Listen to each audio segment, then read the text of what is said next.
In this section, we're going to review the advanced surface procedures, also known as advanced surface ablation. These are a family of procedures known as PRK, Lasek, and Epi-Lasik. Now, these procedures use the exact same laser as Lasek. The only difference between these procedures and Lasek is that we don't make a flap. Now, before we review this section, I'd like you to go back and listen to the Lasek section if you haven't already. And if you have listened to the Lasek section, please listen to it again. And the reason is because the expectations, the limitations, and many of the risks and complications are exactly the same for the advanced surface procedures as for Lasek. So I want you to have a good understanding of those procedures as well as the Lasek procedure and everything that they entail, because they're very, very similar.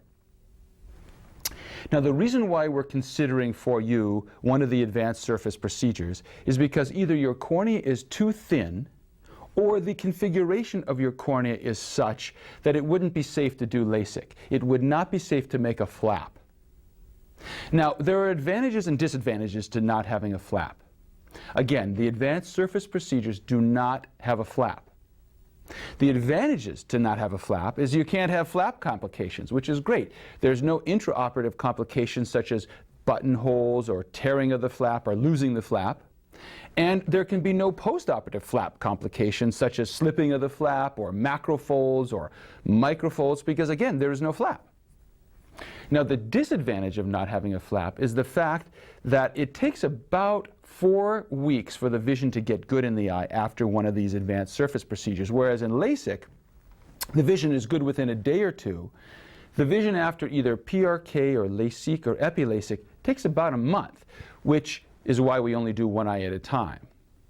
Now, the good news is that the results of these procedures is exactly the same as with Lasek. For example, if you took 1,000 people 6 months after Lasek and 1,000 people 6 months after one of the surface procedures, the actual visual results are the same. It just takes longer to get there with the surface procedure.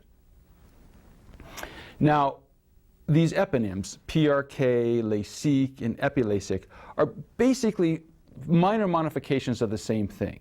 And basically, the eye is covered with a surface layer of cells. And these surface cells are called the epithelium. Epi means on top. Thelium means cells. Epithelium are the cells that cover the top of the cornea. And with these advanced surface procedures, we simply remove the cells of the surface cells, the epithelial cells, and then apply the laser directly to the surface of the cornea. Again, using the same laser, the same high technology equipment that we use for Lasek. Then, when the procedure is done, we place a soft contact lens on the eye, and that remains on the eye for about 5 to 7 days as the surface heals.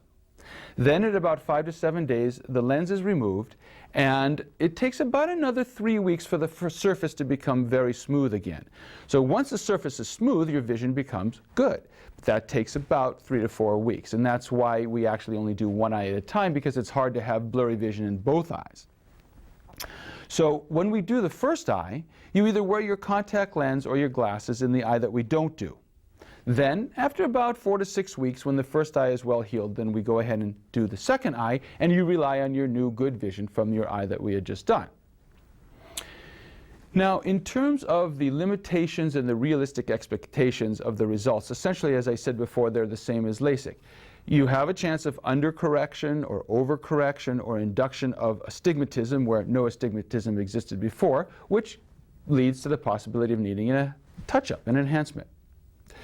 The need for distance glasses at night or reading glasses if you're over the age of 45, again, is about the same with these advanced surface procedures as they are with Lasek. The chance of glare and halos, decreased contrast sensitivity, and starburst at night, again, is about the same as with Lasek. All of these are quite rare, but they can occur. Now, with respect to enhancements, we will do the enhancement about 8 to 10 months after the initial procedure, whereas in Lasek it's about 3 to 4 months. And the reason is because there still is minor healing that goes on for many months following the surface procedures. And of course, before we do an enhancement, we want to make sure that it's well healed and we get an accurate result.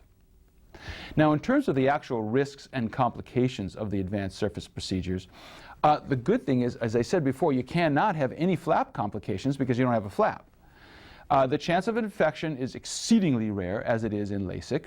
And actually, if you happen to get an infection, which incidentally I've never seen, it's easier to treat with antibiotics because they soak into the surface better than they soak through a flap. So it's actually easier to treat an infection related to one of these procedures.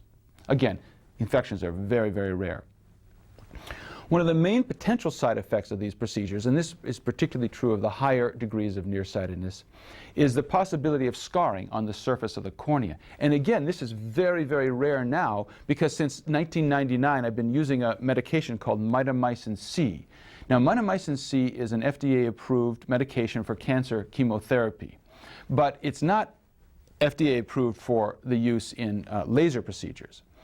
Now, what I do is I apply a sponge containing a drop or two of mitomycin C on the eye for less than a minute immediately following your procedure.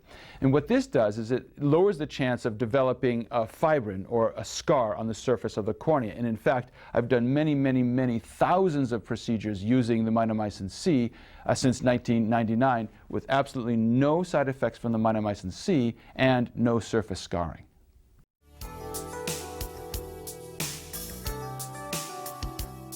Let me summarize the advanced surface procedures. These are a family of procedures that are both safe and effective. Now, obviously, I cannot nor can anybody guarantee you that you're going to achieve the results that you want or that you will not have a complication. But the results are excellent, the complications are very rare, and I have performed many, many thousands of these procedures without infection, scarring, or any significant sight-threatening complications.